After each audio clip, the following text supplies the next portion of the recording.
السلام عليكم ورحمة الله وبركاته اخواني المسلمين، والسلام على من اتبع الهدى من اصدقائي النصارى.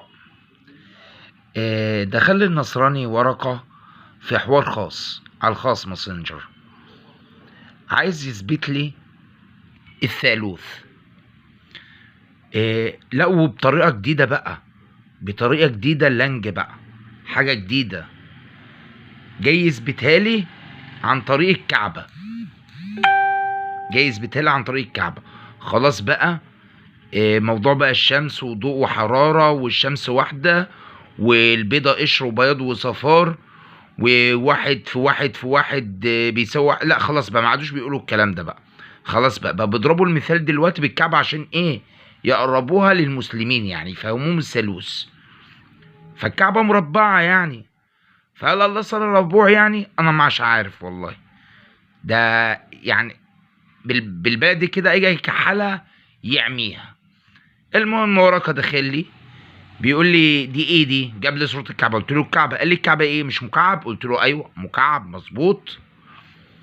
قال لي ليه كام وجه؟ قلت له ليه 6 مربعات. قال لي مش ليه 6 مربعات؟ قلت له ايوه ليه 6 مربعات مظبوط. تمام. وكل ده عايز يوصلني لفكره الثالوث.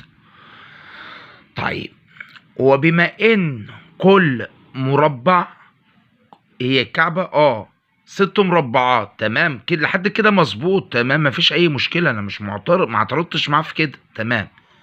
بس كل مربع بقى في اعتقاد ورقة ده مكعب.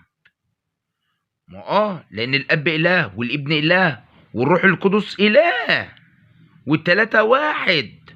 طيب إزاي بقى المربع بقى مكعب؟ ال6 مربعات بقوا مكعب واحد.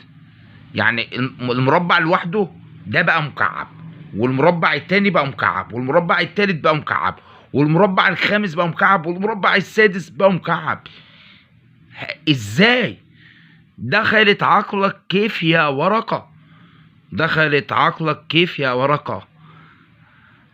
نسأل الله العظيم رب العرش العظيم الهداية لنا ولك، والسلام عليكم ورحمة الله وبركاته.